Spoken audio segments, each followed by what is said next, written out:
Welcome to the Hustle Unlimited podcast, where our mission is to inspire greatness in people who are chasing their dreams. We'll give you access to entrepreneurs and business leaders who will give you the fuel to chase the dreams that you have. All of our guests want to give back to the next generation of leaders by sharing the details of their journey and the lessons they've learned along the way. Please welcome the host of Hustle Unlimited, Donald Thompson, and this week's guest, Reese K-Mac. My name is Donald Thompson, and I am blessed and thankful to be here with two of my good friends, Earl Reese and Kevin K-Mac McClendon, and they are the owners, the producers, and founders of one of the top radio shows in the country, The Sports Shop, and I've gotten to know them in a lot of different venues. But today on Hustle Unlimited, what we're here to do is we're here to inspire greatness in people that are chasing their dreams. And I wanted these two guys to spend time with you guys, share what they're up to, and why don't we just start with some quick introductions. Just tell a little bit about where you're from, where you went to school, different things like that, and then we'll jump into some fun stuff. Okay, well, this is different. You're asking the question, we're answering the question. We're on this side. I know. Right. First of all, thanks for having me. This is really exciting to be a part of this. I'm Earl Reese, as you mentioned. I was named after the famous jazz pianist, Errol Gardner. So look him up. I play the piano as well. That's why I brought that up. But I'm originally from Birmingham, Alabama. I moved here. Roll Tide? I'm Roll Tide. I didn't go to Roll Tide. I went to Alabama A&M. I played football there. Okay. In the Hall of Fame, shout out to the Bulldogs. I played football there. And I majored in computer science. Nice. And I was thinking of a story when they asked me about who did I want to be drafted by. I said IBM. Because that's what, in my mind, that's what I wanted to do. That's awesome. Lucky enough, I got drafted by IBM. That's what brought me to Raleigh, Durham.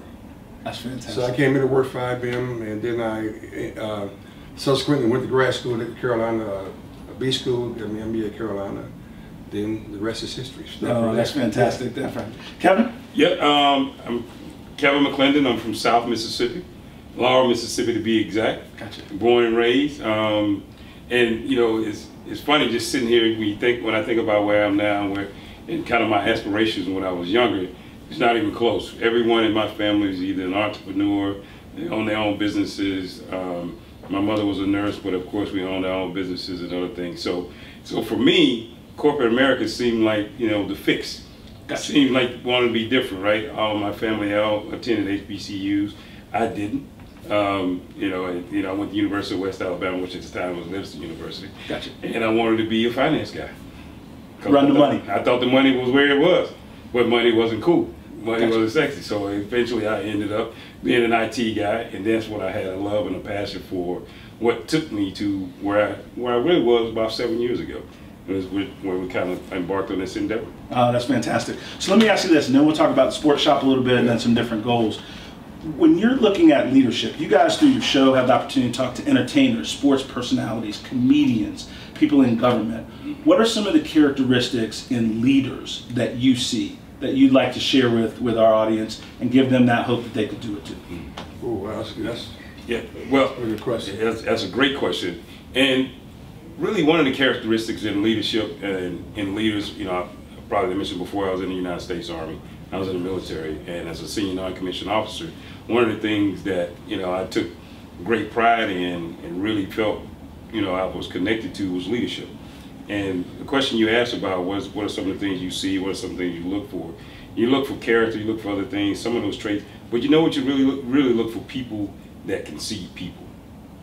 You have to be able to see people, right, in order to lead effectively. You know, that's really where it starts when you're looking for young leaders, when you're looking for emerging leaders.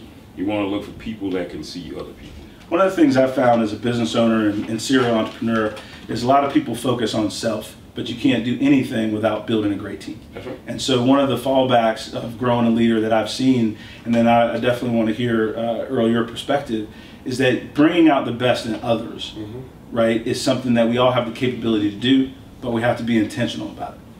Right? We have to do that on purpose. Absolutely. Otherwise, we all can get a little bit more focused on self than we need to. Right. But you need a team of great people if you're going to do something big. Right. Right. A team is the operative word there. I think, particularly, and I use a lot of sports analogy. If you're a coach, certain guys do certain things well. That's right. And if you can identify those things early on, you can have a good mesh of a team. And not necessarily the loudest person is the best person to play point guard. is maybe a quiet guy, but he does his job very, very well. Got it. And if you can mold those characteristics together, that's a form of a leader, and I call it a catalyst for something that's really great. No, that's really, really special. One of the things that I've admired about you guys is you're in the entertainment space, but you also have a very big heart for giving back to your community. How do you mesh the two, and why was that something important for you guys to do as your platform has continued to grow? I would tell you at the end of the day, that's what we should all be about. You know, too much is given, much is required. And personally, all my life I've been that way. I grew up that way. My parents, they always did things that way. Even though when I didn't want to go out there and hang out with them, I didn't understand what it meant. But as I became older and really understood that it's important that if you're blessed with things, maybe you can bless others. Because when you bless others, you're blessed as well. So that's a way that anything I'm involved in, whether it's a show or whatever, I think is very, very important. So if you live your life that way, it comes back twofold. Yeah, that makes sense. Yeah, I mean, growing up, my family, my grandmother, my mother, my aunt, we all, it's a small town, but it really was about community, right? So, in the South, the African American community is just that, right? It's a community where everybody kind of relies on everybody. The teacher lives in your community, right? The police officer, the sheriff, he lives in your community. But every person has a role to play in that community. And one of the things that was kind of instilled in me and my brothers early on was the need to be involved in your community. Gotcha. And that need continues to grow and be a part of the fabric of who I've become. And that's probably what you're seeing is my desire to want to be a part of the community. Well, one, I commend you. Two, I try to follow on that, a good example, right? We're friends, but I listen to your show. In fact, in preparing to talk to you guys here, I've been listening even more lately. And you guys are not only fun, informative, but it seems like you have really, really true friendship and chemistry when I listen to you guys every day. How did you guys get together and start the sports shop? Well, that's a great question. We met at the cigar shop. Okay. Yeah, and we're still meeting there each and every day. That's our office. Yeah. And it's a comfortable office. And the funny thing about the cigar shop is really, it's the world. Why I say that is because you got different people there, different cultures, different political affiliations, backgrounds, whatever, but we all come around one common thing, our love for cigars. So that's how I met this guy. And how we started was, it's an interesting story. I'll try to give you the Cliff Notes version. Jerry Stackhouse, a basketball player, famous, had something, him and two other guys, myself, we put something together called the North Carolina Pro-Am Summer League. Okay. Which was an unbelievable league that involved college players and NBA guys, pro guys. Gotcha. And we played in Durham, North Carolina Central, and it turned out to be one of the best events in the summertime anywhere in the country. Wow. It was the best summer league in the world. Gotcha. Literally. I was in charge of media at the time. I was hosting interviews with Wall Street Journal, New York Times, ESPN on a daily basis because we had all the young guys that were coming to Duke in Carolina State. Kyrie Irving, Harrison Barnes, John Wall, all those guys were playing in the league with the Rasheed Wallace's and the NBA guys. Gotcha. So one day later they asked me, did we want to advertise on her radio show? I was like, well, not really, because we turn away 2,000 people a night here in Central. I think we're good on the advertising piece, right? But so literally about a day later, she called me up and said, hey, a guy that was hosting my little sports talk show, he had a mild heart attack. And would you mind filling in for him? I was like, me? But here's a lesson I learned though. If you're ready, you're ready. Because I always listen to a lot of sports talk radio. Gotcha. Right? So I said, well, you know what? I just go on there and just do what I think they do. Gotcha. And of course, I had friends. So I called my friends, Phil Ford, Rasheed Wallace, Johnny Dawkins. So the first show, we just did that. Got it. And she looked at me like, can you do that all the time? Little I know, I'm thinking, I hope I can. But I told her, yes, I can make this happen. Came back the next day, K-Mac showed up, and Bill Murphy, another guy showed up, and that's how we started Sports Shop. That is awesome. Yeah. Now, would that have, that's just not a coincidence as much as kind of a blessing coalescing together. Yeah. Right? What did you think in those early days about what you were doing and then where you brought it today? I remember the phone call like it was yesterday. And I said, how did you end up over at a radio station? We're working on IT stuff. Yeah, that's other thing. We're working on IT stuff. I was telling it to myself too as well. How did this happen? So that's not the phone call I'm looking for. We need to be working on some other stuff. But one of the things he thought about was because we're always trying to move forward and evolve in all of our ventures. I said, well, it may be good. She may like us, and we can sell us some other stuff. Yeah. Right. Yeah, that's what so that was kind of the thought process of let's do the radio show. Let's be a part of it, and mainly because he asked. Right. Gotcha. So because he said, hey, let's do it, I'm saying, all right, if you're doing it, let's do it. And let's give it a shot. Now, did either of you have any formal training in radio, entertainment, communication? Like, what was your background that said this was something that you felt you could do long term? My only background that made me feel like it was something I could do was because we started and he said, the only thing I want to make sure we always do is let's not try to be something we're not. And that freed me. Yeah. And that freed me to be able to be who I am. I'm gonna jump in real quick so that we repeat that. Don't try to be something that you're not. Right. I mean, you created something of wisdom right there, because most people think that they're not enough, and the reality is that you're already more than enough. Right. Right. And it's just somebody to help you bring that out and have that opportunity. And if we would try to be something outside of ourselves, then people will know it really soon. Right. And I think the uniqueness of our show is that we are ourselves. Right. Just like we're talking to you right now, and that's how we talk on the radio. That's right. We're not like trying to be shock jocks or trying to be, the 6 o'clock and 11 o'clock news. No. We're just trying to be the sports shop. The way we talk in the cigar shop or in the barber shop, and that's the conversation we had. And he's right. Just be authentic, be yourself. Let's keep it rocking just like we do. And we've been doing that regardless who's sitting on the other side of the table. Yep. It doesn't matter. We bring our own little flavor and style to the conversation. And we're going to always keep it that way. I mean, that's phenomenal. In marketing, in business, authenticity is something that everybody's chasing, right? There's so many people out there that are posers, right? That are trying to fake the funk, so to speak, right? They're trying to be more than they are, right? They got a fancy car, but they can't even pay their rent. There you go. Right? And what people are doing is they sit through that. They front. Yeah, you know what I mean? Like, and it's so obvious. Yeah. So the only way you're fooling is yourself. Yeah. But the reality is they keep fooling themselves, they don't believe in themselves too. That's right. Don't play yourself. You're like, we know. We all know that's not true. Exactly. You know what I mean? We from the same neighborhood. Right. I know. We both can't pay our bills. I was at the electric company with you. I saw you. I seen you. Look, I'm in the same line. But the other piece is that, if you wanted a regular show, there are plenty of those to choose from. That's right. If we wanted to be different, we had to be different, which means being ourselves. And one of the things that even we had opportunity to go to a larger station, because the initial opportunity, they went from sports to Hispanic, so we had to go find another place. Gotcha. Right. And it's a lesson to learn there, because in order to get to the next opportunity, we had to lean on some people that we had networked with before in other areas. Gotcha.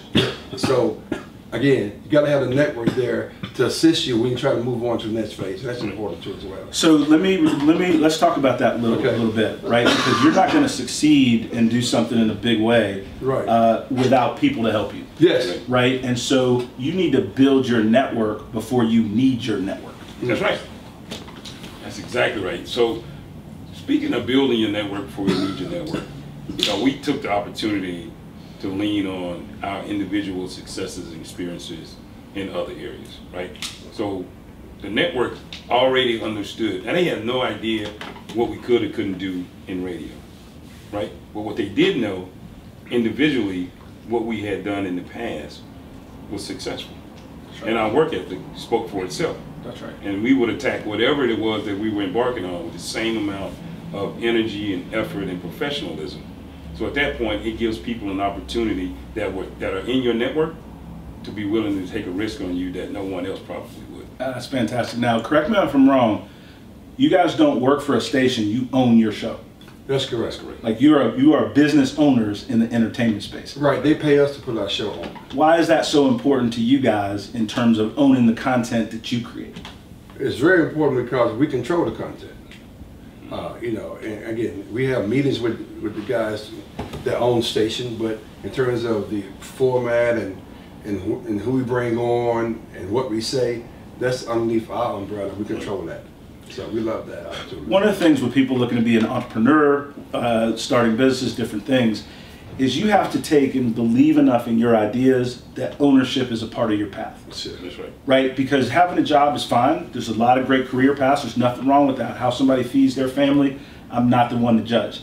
I've just found that people that take a bet on themselves have more upside, right? And have more opportunity to chase bigger and bigger dreams than if you're just relying on somebody else to create kind of that foundation. What I would say to you guys, or a question to you guys, is when you think back on the guests, who are some of your favorite guests, and who are some of the guests that you learned the most from as you talk to them and interact with them? Wow.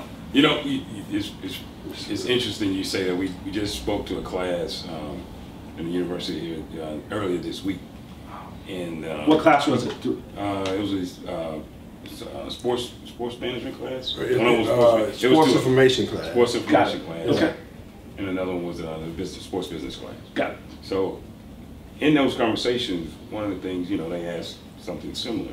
And who's your favorite guest? What's the favorite times? And for me, one of my favorite guests was Marion Jones. Okay. And Marion Jones, it was something because it kind of encompassed all of the things that I consider who we are about, right? Which is, number one, our authenticity got us the interview. Reese was working, and he's calling, he's talked to, I think it was an attorney you talked to. She did 2 interviews during the Olympics that year. Gotcha. We were one of them. That's awesome.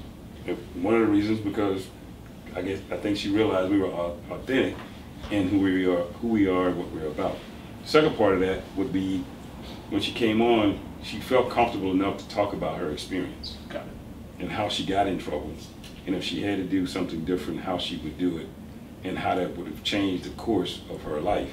Wow. And how she constantly imparts that upon young people now when she talks to people. And That's that was powerful. something I don't think anybody ever knew before. One of the things I'll add to that, and that I think is important, is we all fall down. We all have areas in our life that are imperfect. Absolutely. Yeah. But that does not stop you from chasing your next dream. Right. Very good. That's correct. For me, I had a couple, and I mentioned this in the same class that we were just talking about. The first one was, unfortunately, when the great head basketball coach for Carolina, Dean Smith, passed. Gotcha. And on that show, we had one of his former players that played for him in era that he coached in, from the 60s, 70s, 80s, 90s, and 2000s. Wow. And they came on. We had Charlie Scott on. We had James Worthyfield, Ford, Walter Davis, Jerry Stackhouse. I mean, these are Carolina legends. Right. You're talking about. Right. So, and the ironic part about that, and I'll tell you how we made that happen, is that the guys in the other stations underneath Capital Broadcasting, if you will, they were like, how do you do that? How do you get all those guys on there? Yeah. It was one of the best shows we ever had, because given the timing of what happened, Yep. and those guys telling those stories about Coach Smith and how he got involved in racial scenarios over in Chapel Hill, and it's just so many things to learn about him, the background story, The backstory that we didn't know. The other one was also involved with a Carolina player in a different way. Tim Donaghy was a NBA official. Gotcha. Who went to jail for gambling. Gotcha. Right? I remember that. Yeah, yeah. Him and his colleagues used to bet on who's going to give Rashid, the second, if you will, fragrant foul or technical foul, throw him out of the game. Gotcha. And Rashid was telling the NBA that these guys are plotting up against me, that they have something out for me, and for a long time it fell on deaf ears. Gotcha. But when Tim Donaghy came out and wrote a book about it, he talked about it. So this one particular show, we had Tim Donaghy on there, and had Rashid Waters on the show at the same time. At the same time. Wow. One of the best shows had everybody. How you do? And to be honest with you, here's another, lesson learned there as well. Tim Donaghy came on, and he apologized to Rashid about what he did. He talked about how they sort of schemed to really get this guy in trouble. And Rashid said, you know what? I'll accept your apology. That is powerful. Yeah. From a lot of different angles. And move on. We talked about that. The situation, it happened. It's done. We can't really resolve it, fix it now. You gotta apologize now and move on to the next phase. That's exactly right. Yeah. And so many of us, and we're successful business people here in our own right, and African Americans. Yeah. A lot of times, we as African Americans have a chip on our shoulder that holds us back all the time. All the time. Yes. Right? And everybody's not out to get us. Thank you. And it can get in the way of who's trying to help us. Yes. Right? And so it doesn't mean that we don't remember that there's injustice. It does not mean that our path is not a little rockier. Yeah. But it does mean that there's good people that look all ages, backgrounds, ethnicities, genders, that want to help each other succeed. And one of the things that I'm watching you guys that we're very much the same is we try to look for the best in people first. Right. Now then if people show us ugly, then we acknowledge ugly. Then we get ugly. Right, then we get ugly. Then we treat ugly like you need to, but you can at least start from a position of people are good, and that moves you in a better way. So prime example, you know, another part of the show that like we always try to be authentic in every endeavor, right? We have an opportunity, we bring in all of the any major comedian or entertainer that comes to the show every week, right? Every week they come in studio with us. Tons of reactions, positive, whatever, you name it. But everyone that comes in, now these are people that have their own shows, they have their series on Netflix, they travel the country, they've been in Blockbuster, they have Oscars, you name it, right? They leave the studio and they say that was the best fun I ever had. That is awesome. And all we do is we just have fun and we just talk to them.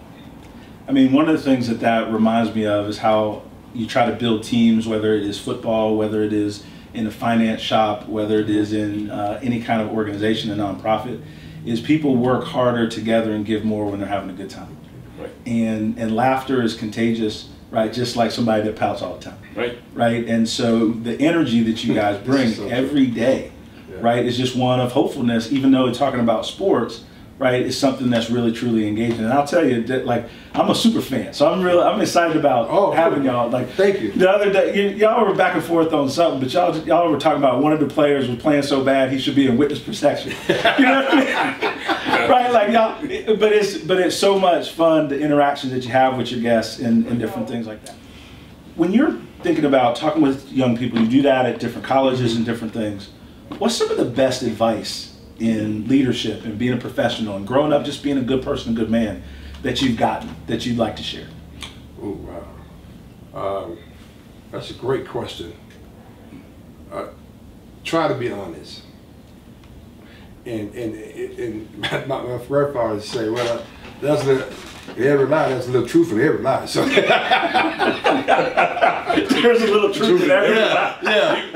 Even if it's the beginning. That's right. So somewhere in the time frame you may drop some truth in there. But no, with all possible, try to be honest, because then you have to figure out what you said in the past, and that way you don't have to try to make things up. And I think that's if at all possible, try that, because you right is right, and right will always win. Okay, and that's one of the little anecdotal things that I was always told. Yeah. No, that's good stuff. Yeah. For me, is I always go back to which I consider to be my very first business mentor, which would be my grandmother.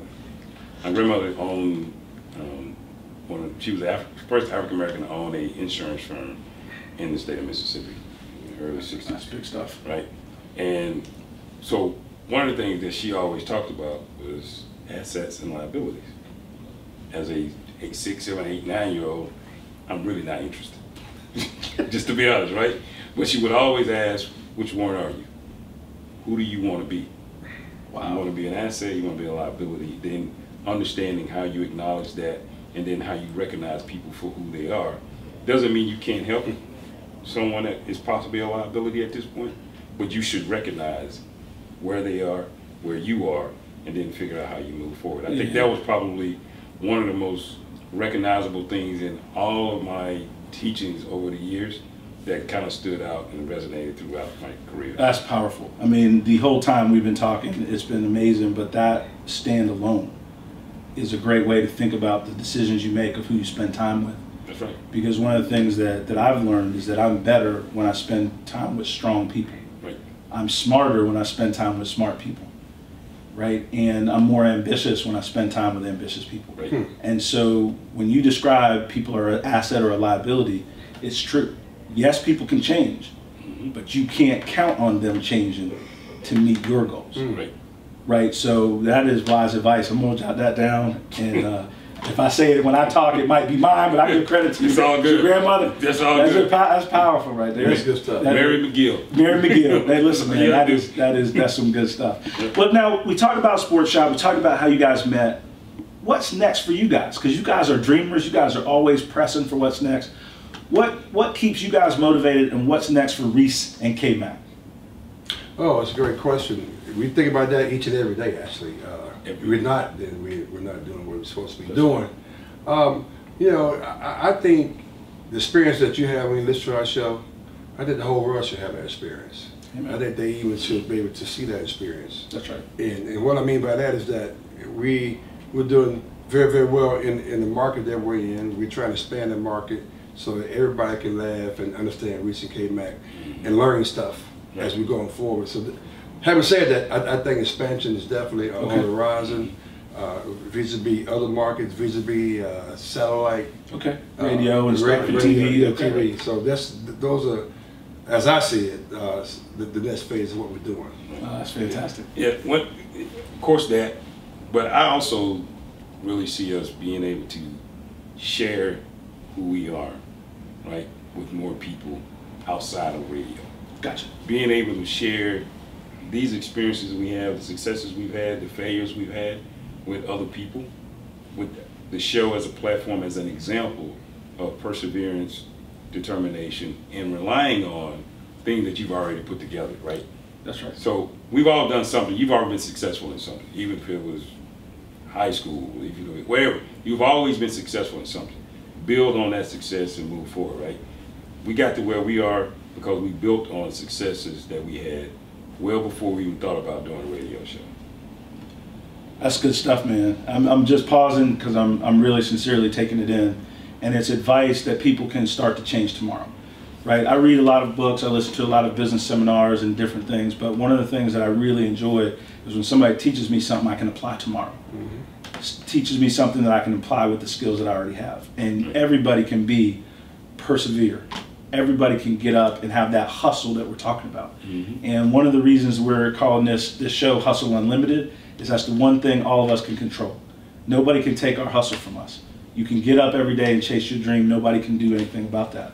One of the things that I would ask of you guys is if you had a magic wand, right, and for our country, what would you do? If you had a magic wand for our country, what would you do? And this may or may not make the tape, depending on what Well, I can give you two. One that can make it and one that won't make it. How about that? So, I will say if I had a magic wand, I mean, I really, and this is from us doing this show, right? Me getting up every day, being there, and people asking a question, how do you do it? How do you have that energy every day? Got it. Right? Whether we do or don't, they feel like we have that energy every day. And why do people like you guys? And I think we're not doing anything special. We're not doing anything, you know, Nobel Peace Prize worthy. I just really feel like you don't have to agree. You don't have to sing Kumbaya. All I ask that you do is recognize you for being done. Got it. Recognize Earl for being Earl, and etc. If people just did that, I think we'd be okay. Amen. That's good stuff, man. Well, that's a powerful question. If we were to wave a magic wand, what would happen? I mean, I just think that I want the whole world to be happy. You know, I think it is, given the timing of this taping, it's just a very sensitive time in the world, in America, and nobody knows when we're born. We're not sure where we born, who we're born into, what color we're born into, what's the tax bracket that we're born into. We're born into is just, you know, wild-eyed, bushy tail, so to speak. But I think that's when the changes happen in that environment that a kid's born in. So we can fix that and how people raise their kids and that kind of thing. You know, I think the world will be a better place. So that's we start that first. If that happens, everything else we talked about will just kind of rise up. Yeah, rise up. And the only part I wanted to add, you know, probably take this one out, but people need to own their truth, right? Whatever it is. If I don't like you because you're black, own that, right? If I don't like you because you're, you know, gay or whatever, own that. Start there, own it first. And I'm pretty clear if you start to own whatever that truth is, if it's out of line with where you really should be, you'll fix it. But you gotta own it first.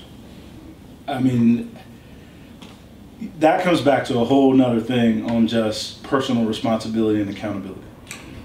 Because a lot of times in our society, the thing about being an entrepreneur, the thing about you guys with your show, the thing about being a true leader, is you have to own the outcome. Right. You can't make excuses. I say you gotta wear it. You gotta wear it. Yep. Because a lot of times, you know, you can talk about it, but when you wear it, own it like that, that's right. People get it. Then actually, from a leader perspective, that's why my leaders, they like, hey man, I did this, went down, yep. And hey, that's the way it is. Versus you trying to pass the blame on someone else, that kind of thing. I think when you wear it, I think it just speaks volumes in terms of the kind of person you are. Mm-hmm. No, that's good or bad. Good or bad. Yeah, right. I think, you know, for me, it's really just a combination of what you guys are describing, and it's speak what you want. And a lot of times what we do as young people and as a youngster is you look up at people who are supposed to be role models. You look up at people that are supposed to be leaders, but you got to really watch how people act with what they speak. And if how they act and how they speak lines up, then that's somebody you can follow and emulate. If how they speak is different than how they act, man, you have to be careful. That's my biggest pet peeve. Really. You have to be careful. Man, that's gonna be and I think we're similar, you know, in that regard. Now, you guys won't brag on yourself and things you do in the community, but I'm aware, just being friends with you guys and working on some things with you, that you guys did a lot for some schools and some backpacks and some kids that are having a better start to their school year because you guys were involved. Tell me a little bit about some of the things specifically you did with some of the schools and getting some school supplies and working with the teachers and stuff like that. Yeah, we talked about it, and you know, a colleague of ours kind of brought the idea to us, and we like, you know, everybody is doing something for the students, which is great, but what about the teachers? They need love too, and because as we all know, that's a tough job. That's right. A difficult job. We felt that if we can engage them by showing some love to them with supplies and give them an opportunity to be a part of a big, if you will, presentation. That's how we got started last year, and continuing the same Backpack for Teachers program this year as well. Right. You know, and it's all about, for us, is community engagement, right? So last year we had a focus on the show of we need to be community focused. We need to be more community focused involved and figure out how we can get out in the community, right? We started doing some pretty neat things in the studio, but now it's time to evolve. So every year we evolve, we add something to the puzzle, so to speak. And when this came about, I'll be the first to admit, I didn't understand the problem. I heard about the problem. I didn't really understand the problem. And by that, what I mean is you go into a classroom, you go into a school, an elementary school, and you have a teacher that has to teach students every day. And some schools, every student has what they need. Some of these schools, no student has what they need. So here I am as an educator, I'm trying to teach from a curriculum that assumes these 20 students have what they need. So now I'm doubly handicapped as an educator because I'm being graded against everybody, but my classroom is not equipped to be successful regardless of what I'm trying to do. So they come up with innovative ways to spend, and that's how you hear stories about teachers spending their own money. Gotcha. No, well, I'm proud of y'all for doing it. Thank you. The only mistake y'all did in that program, do you know what it is? Uh-oh. I like to hear this one. The only mistake in the program. What's that? You did not call me.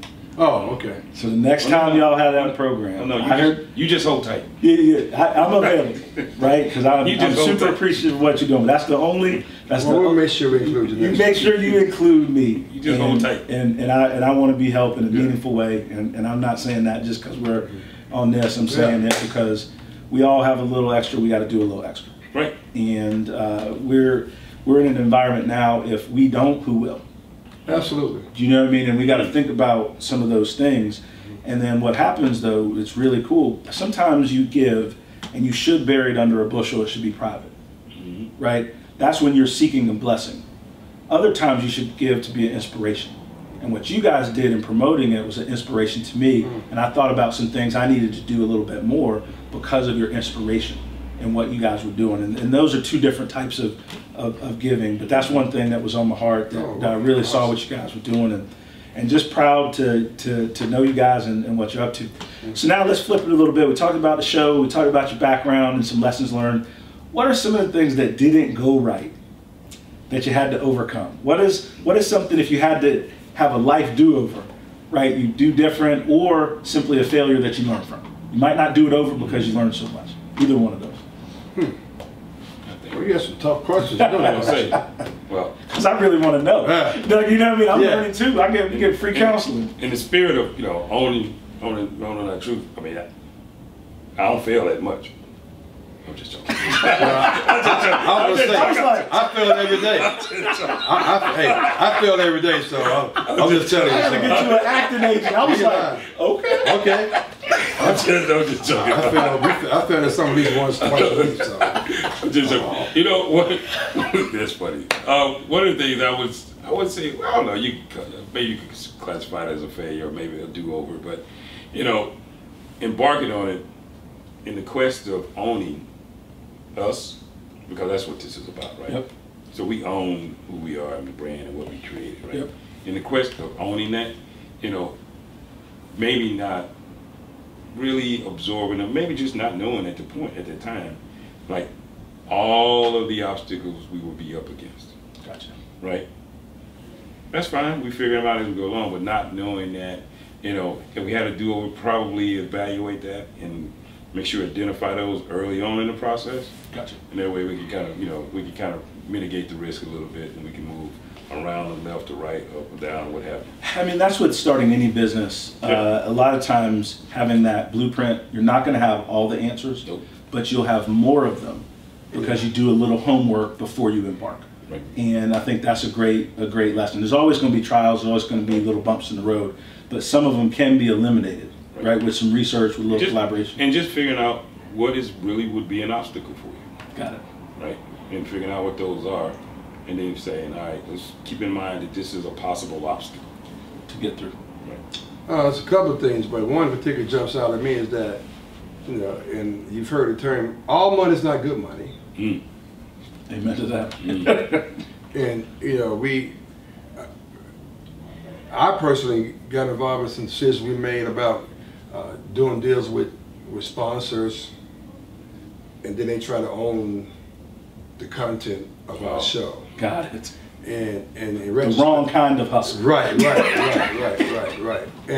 you know, or recommending guests that wasn't a good fit for our show. Gotcha. Okay, so in retrospect, don't run out to the green if it's going to impact and your whole, if you will, your infrastructure or what you're doing. It's going to impact your ability to be successful. All money ain't good money. You hear that a lot in the street in different kind of ways. Yeah. As it applies to us, though, in terms of sponsors trying to control what we do, trying to suggest what guests we bring on, and trying to plant guests on our show, insert guests on our show that wasn't a good fit, and it wasn't a good listen either. Gotcha. It wasn't a good fit. So that's one big time thing that we shouldn't have done. No, that makes sense, and it's judgment of the people that you're working with. Yes. Yeah. And as an investor and a business advisor, one of the things I've learned that's real similar to that is I've made money where there's been good partnerships. Right, where the people got along and they pushed on each other's ideas, but not their personalities, like they meshed together well. I've lost money where I've invested in founders or partnerships where that leadership team were not good together. There wasn't good synergy. Even though it looked like they were friends on the surface, there was egos and different things that were more important than the success of the enterprise. And so when I look at that, and I look at any kind of team I'm working with or trying to build, I'm really kind of checking out those interpersonal skills between them. And that authenticity can be faked for a meeting, but it cannot be faked for a month. And so if you watch it close enough, you'll see. You'll figure it out. You'll figure it out. We'll be able to figure it out. You know. So that's one of the ones that. Well, before we wrap, and somebody's riding and they're listening in their car, or they're on the treadmill getting to work out and they're listening to us, what one piece of advice would you give to them as they're chasing their dreams and their goals, and they're getting up and getting themselves to be ready to be Hustle Unlimited? One of the things, when you embark on the decision to say, I want to own X, here's my goal, I want to do X. Make sure no one told you that's your goal. Make sure no one suggested that is your goal. Make sure you know this is your goal. This is what you want. And then you just go get it. You go hustle. That's good stuff. That's what you do. That's good stuff. Well, I said this to the class last week, and I've been saying this for the last 25 years. You can't get that by yourself. Mm-hmm. So the value of you is very important, but how you evaluate your value. Well, for a lot of times, my net worth, I say this all the time, is my net worth. My net worth is my net worth. This opportunity that we have on Sports Shop is because I knew some people that connected me to some people that I had a good experience with in other opportunities. So when I brought the opportunity to them, they listened because they were part of my network, which allowed us to do this show, to be on in the top 30 market in the country. In the country. So that's why I would say your net worth is your net worth, or your net worth, your net worth. You can flip it either way you want to. That's power. That's keep that in your mind, and you'll go many places. I told somebody the other day, I said, look outside, you don't know why that trash can's there, you don't know who to call. Carl. And he said, they asked me, they said, well, why am I calling her? I said, because he knows somebody. Because he knows somebody you need to say. That's what they said, you don't know. He said, well, I don't know anybody. I said, you don't know anybody that works for the city? Well, maybe I do. There you go. It doesn't matter. That's been around for a long time. That's what that is. No, that's just take advantage of the opportunity. That is good stuff. That is good stuff. I would say, you know, when I look at people that are making it, and we all have peaks and valleys in our journey, is what voice do you listen to before you go out into the world and hustle? Do you listen to the voice that says you can't do it, or do you listen to the voice that says you can? Right. And the only thing I've ever done is I listened more days to the voice that said I can than I did to the voice that said I couldn't. And then I keep hustling unlimited. And DT over and out. Thankful, right, for Reese and K-Mac. Keep on hustling, brother. Man. And we will keep on hustling, man. Yeah. Thank you guys. Thank you. I appreciate it. Yeah, I appreciate it. Thanks, sir. I appreciate it. I appreciate it. Thank you for listening to Hustle Unlimited. Make sure to join us each week for more conversations with leaders in our community. If you enjoyed this episode, leave us a comment below and subscribe to our YouTube channel by clicking on that big red box below. Until next time, make it a great week.